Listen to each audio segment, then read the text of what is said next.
Assalamualaikum warahmatullahi wabarakatuh. Apa kabar siswa-siswi kelas 11 dimanapun kalian berada? Mudah-mudahan tetap dalam keadaan sehat walafiat dan tetap semangat dalam mengikuti pembelajaran. Pada pembelajaran kita kali ini kita akan mempelajari bagaimana cara menggambar diagram aliran atau diagram lintasan dan bagaimana cara kita membaca gambar untuk memahami cara kerja dari kontrol atau kendali motor.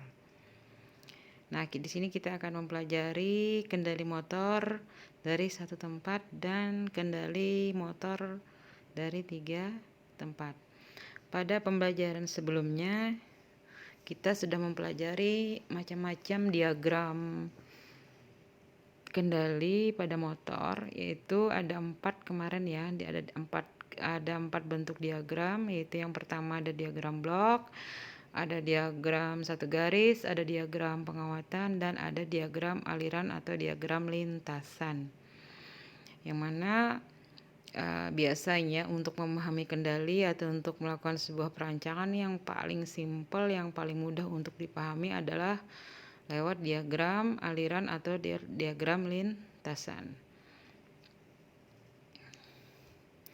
Nah, di sini sudah ada contoh daripada diagram aliran atau diagram lintasan untuk kendali motor 3 pasa dari satu tempat. Pada pembelajaran sebelumnya juga sudah dijelaskan bahwa untuk suatu pengendalian motor itu terdiri dari 2 buah rangkaian kendali. Yang pertama itu ada gambar rangkaian motor atau rangkaian tenaga atau rangkaian daya sama, dan ada gambar rangkaian kendali arus atau ada rangkaian kontrol arus. Yang di sebelah kiri ini adalah gambar rangkaian utama atau gambar rangkaian motornya, dan di sebelah kanan adalah gambar kontrolnya, rangkaian kontrol. Nah, bagaimana cara kita menerjemahkan gambar ini berdasarkan cara kerja, menerjemahkan komponen apa saja, menerjemahkan penandaan apa saja, sehingga nanti ketika kita merangkai pada panel ini adalah akan sangat gampang. Nah, tentunya modal kalian tadi sebelumnya kita pembelajaran juga sudah bertahap, kalian sudah mengenal macam-macam komponen. Kalian juga sudah mengenal simbol-simbol daripada komponen. Kalian juga sudah mengenal bagian-bagian komponen. Dan kalian juga sudah mengenal fungsi, cara kerja, dan prinsip kerja daripada komponen tersebut. Jika kalian tidak memahami hal tersebut, maka akan sangat sulit dalam melakukan sebuah atau merancang sebuah pengendalian. Pada rangkaian motor, kalau kita perhatikan, di sini terdiri dari MCB 3 pasa. Nah, fungsinya tentu juga sudah tahu, dia adalah sebagai pengaman. Jika terjadi konslet dan misalkan jika terjadi beban lebih, dia juga akan ngetrip. Dia sebagai pengaman pada rangkaian motor atau tenaga. Kemudian dihubung seri dengan kontaktor sebagai saklar magnetik yang tentunya akan memudahkan untuk mematikan motor tersebut. Jadi kita tidak perlu ketika mematikan motor harus dengan mematikan MCB. Cukup nanti kita dengan memutus sumber yang menyebabkan terhubungnya kontaktor yang menyebabkan terhubungnya kontaktor yang mengalirkan arus 3 pasa ke motor. Nah, jadi motor MCB 3 pasa diseri dengan kontak utama daripada kontaktor 135246, kemudian diseri kembali dengan tor sebagai pengaman motor jika terjadi beban lebih, kemudian dihubungkan dengan UPW motor. Di mana di sini kontaktor 135246 kondisinya kontak utamanya ketika dia belum bekerja, dia dalam kondisi terbuka sehingga motor tidak berputar. Nah, kemudian di sebelahnya ini adalah sebelah kanan adalah rangkaian kendali arusnya atau rangkaian kontrolnya. Yang mana nanti di sini pada bagian on yang memutus arus yang mau masuk ke koil A1 terputus sehingga kontaktor tidak bekerja. Sekali lagi kita lihat komponennya di sini ada F1 itu MCB 1 fasa, ada all atau overload NC 9596, kemudian ada IM emergency yang dipergunakan adalah NC. Jadi rangkaian dilengkapi dengan emergency kalau misalkan terjadi keadaan darurat di mana tidak teratasi misalkan dengan secara otomatis, bukan MCB tidak bisa membacanya, tapi kita melihat misalkan terjadi ada gangguan, kita bisa menekan emergency, atau misalkan kita ada perbaikan, kita bisa menekan tombol emergency. Kemudian diseri lagi dengan tombol off untuk mematikan putaran motor. Kemudian ada tombol on, diseri lagi dengan tombol on diseri dengan coil. Nah, jadi arus tadi F1 itu diambil daripada salah satu fasa dikoppel, bisa L1, L2, L3. Pada gambar ini dia dikoppel dengan L3. Aliran arus terhenti pada PB on bagian atas. Ini sehingga kalau misalkan kita tes pen, ini pada bagian PB on itu tes pen itu akan menyala. Tapi pada push button on bagian bawah, NO ya, yang dipakai ya, itu dia kan terbuka. Itu kalau kita tes pen itu nggak bakal nyala selama belum ditekan. Nah, jadi ketika push button NO tadi ditekan, maka akan mengalirlah arus satu fasa melewati overload 9596, melewati emergency, melewati tombol off, masuk dia ke dalam A1. Koil pada kontaktor A1 terhubung dengan fasa, A2 dapat netral. Di situ akan timbul medan magnet. Medan magnet ini nanti akan menarik tuas yang ada pada kontaktor sehingga membuat kontaktor tersebut bekerja. Kontaktor disebut bekerja ketika posisi daripada kontak pada kontaktor itu berkebalikan. Jadi misalkan yang pada kondisi dia sebelum bekerja NO itu adalah membuka, maka ketika bekerja dia akan menutup. NC pada kontaktor sebelum dia bekerja itu adalah menutup, ketika dia bekerja dia akan membuka. Itu yang disebut dengan kerja daripada kontaktor. Dia adalah berkembalikan daripada posisi normalnya. Nah, jadi ketika tadi on ditekan, dia akan mengalirkan arus masuk ke dalam A1. Sesaat terjadi medan magnet sehingga membuat kontak daripada si kontaktor tadi bekerja. Jadi yang dikunci di sini, yang tetap mempertahankan aliran arus tadi adalah 13 14 kontaktor atau NO daripada kontaktor. Jadi begitu PB on itu kita lepas, tangan kita lepas, dia akan kembali posisi terbuka, arus terputus lagi di situ. Tetapi ini tetap dipertahankan lewat pengunci 13-14. Jadi aliran arus itu sudah melewati 13-14. Ketika on belum ditekan, aliran nggak ada yang masuk ke 13-14 karena 13-14 baru akan menutup ketika ketika kontaktor bekerja. Karena tadi kontaktor sempat bekerja, maka 13-14 itu nutup. Jadi aliran arusnya lewat 13-14. Jelas ya? Jadi dari PB off lewat sesaat lewat on, membuat kerja kontaktor, menutup 13-14, mengunci, tombol on kembali terbuka. Nah, arusnya itu lewat 13-14. Ketika 13-14 masuk ke dalam kontaktornya bekerja, maka kontak utama yang merupakan bagian daripada kontaktor yang tadi sebelum bekerja dia terbuka, maka dia akan menjadi tertutup. Sehingga pada rangkaian motor yang tadinya dia adalah ketika MCB sudah di-on-kan, motor tidak terhubung karena terputus pada kontak utama kontaktor. Setelah kontaktor bekerja, maka kontak utama tadi akan menutup atau akan menghubung sehingga sumber atau tegangan atau arus yang mengalir pada satu itu akan terhubung ke dua yang akan diteruskan masuk ke U-nya motor. Dan begitu juga dengan 3. Arus pada L2 yang melewat 3 terhubung kepada 4 langsung diteruskan ke V. 5 seperti itu juga, sehingga motor akan berputar. Jelas ya? Nah, kemudian untuk menghentikan perputaran motor, kita cukup dengan menekan tombol off. Jadi ketika tombol off ditekan, itu kan akan membuka.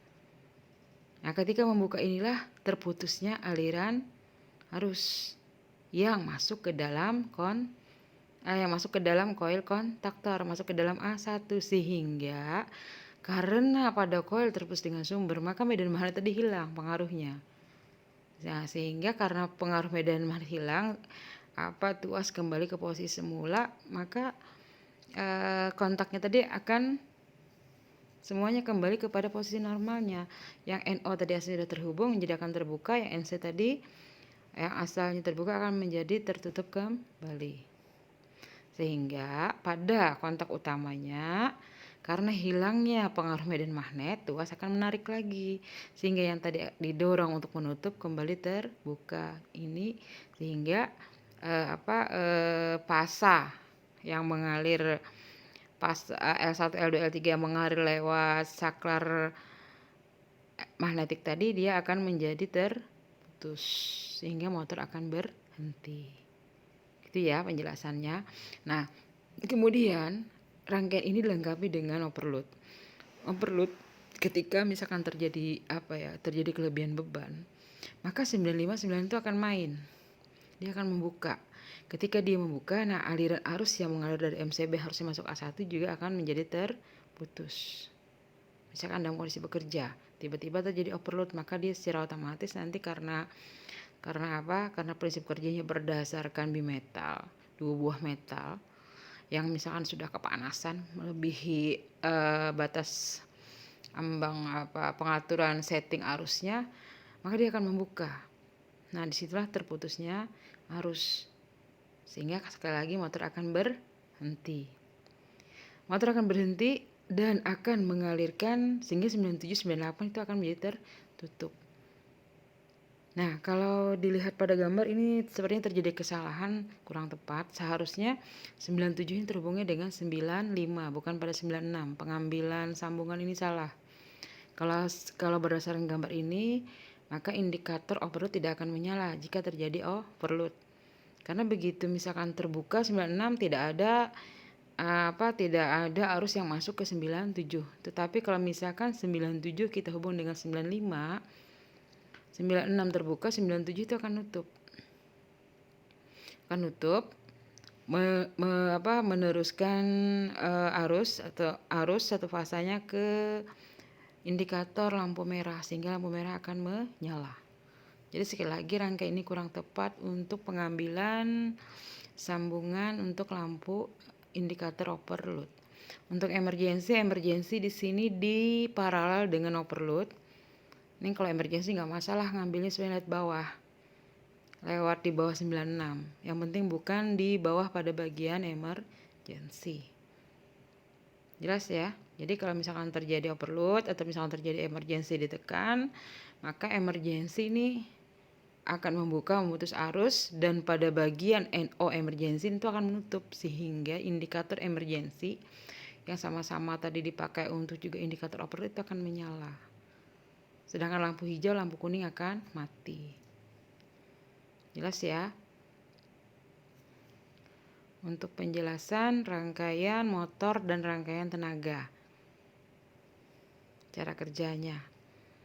Jadi nanti kalau misalkan kalian ketika merangkai pada rangkaian kendali satu fasa ini ternyata tidak bisa mengunci, kalian tahu di mana letak kesalahannya. Dan ketika misalkan rangkaian tidak bisa di-off, kalian akan tahu di mana letak kesalahannya. Karena kita lihat dari masing-masing fungsi komponen. Kalau misalkan overload nggak bisa menyala, seperti kasus ini kan, misalkan karena salah sambung, udah kita bisa lihat aliran arusnya. Karena kita paham cara membaca aliran arusnya. Kita perhatikan simbol-simbol yang terbuka dan menutupnya. Nah, di sini ada identifikasi komponen. Ini kurang lebih sama dengan penugasan kalian kemarin ya. Nah, ada penjelasan prinsip kerja. Ini kurang lebih sama seperti yang Ibu jelaskan tadi. Nah, di sini lagi ada rangkaian untuk kendali motor 3 fasa dari 3 tempat. Kalau kita perhatikan dengan rangkaian yang dari satu tempat di sini perbedaannya adalah hanya terletak pada tombol on. Tombol on yang diberi ada 3. Nah, tentu saja tombol on ini hanya adalah gambar saja di sini, tapi pada kenyataannya ketika pemasangan di lapangan on 2, on 3 ini diletakkan pada tempat yang berbeda, bukan pada panel yang sama. Karena kalau pada panel yang sama diberi onnya ada 3 itu mubazir. Sedangkan maksudnya untuk dari 3 tempatnya adalah untuk memudahkan ketika pengoperasian motor, baik ketika menghidupkannya. Jelas ya? Hanya saja pada rangkaian ini dia tidak dilengkapi dengan emergency dan tidak dilengkapi dengan indikator overload. Prinsip kerjanya sebenarnya sama dengan kendali motor dari satu tempat. Hanya saja di sini untuk tombol onnya di paralel. 1, 2, 3. Jadi kita bisa menghidupkan aliran arus yang masuk ke koil bisa lewat on 1, bisa lewat on 2 atau bisa lewat on 3 yang masing-masing sama-sama dikunci oleh NO kontaktor. Dan ketika mematikan, ini mematikan masih hanya dalam satu tempat. Off-nya hanya ada 1. Ya. Nah, off-nya 1. Kemudian, di sini juga jelas ya sudah untuk identifikasi komponennya. Off-nya 1, on-nya ada 3. Kemudian ada cara prinsip kerja daripada rangkaian aliran seperti sama penjelasan tadi juga. Nah, tugas kalian di sini adalah kalian silahkan kalian buat gambar ini ke dalam, kalian bikin kembali, kalian gambar kembali ke kertas A4 saja. Yang tentunya ketika menggambar itu wajib kalian beri garis tepi. Gambar harus mempergunakan penggaris, gambarlah serapi mungkin dan komponen benar-benar diperhatikan simbol setiap komponen. Nah, kemudian kalian tuliskan kembali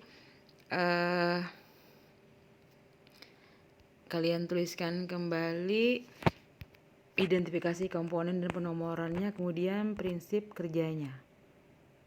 Oke. Kemudian nanti kalian kumpulkan, nanti kalian nanti dijilid jadikan sebagai satu portofolio. Setelah kedua gambar ini dari kendali motor dari 1 tempat dan 3 tempat kalian buat. Di sini Ibu ingin kalian melihat kemampuan kalian, apakah kalian sudah benar-benar memahami atau tidak. Di sini Ibu ingin kalian sedikit mengembangkan pengendalian motor yang dari 3 tempat. Di sini dia hanya memasukkan 1 tombol off. Jadi ketika ini motor dihidupkan dia bisa dari 3 tempat, tetapi mematikan hanya dari 1 tempat karena off-nya hanya dikasih 1. Nah, coba nanti kalian modif gambar ini bagaimana caranya motor ini bisa dikendalikan bisa di-on-kan dari 3 tempat dan dimatikan pun juga dari 3 tempat. Jelas ya? Bisa dihidupkan dari 3 tempat dan dimatikan pun juga dari 3 tempat. Gambar ini tolong kalian lengkapi nanti juga dengan emergensinya, indikator emergency, indikator overload. Kalian gambar dalam kertas A4, gambar serapi mungkin, sebaik mungkin pakai garis tepi, pakai penggaris, tulisan pun juga serapi mungkin. Nanti kita jadikan satu portofolio. Nah, Ibu rasa demikian pembelajaran kita hari ini Ibu cukupkan. Jika kalian ada pertanyaan atau konfirmasi, mungkin ada hal yang perlu ditanyakan, silahkan saja. Ibu akhiri pembelajaran hari ini. Assalamualaikum warahmatullahi wabarakatuh.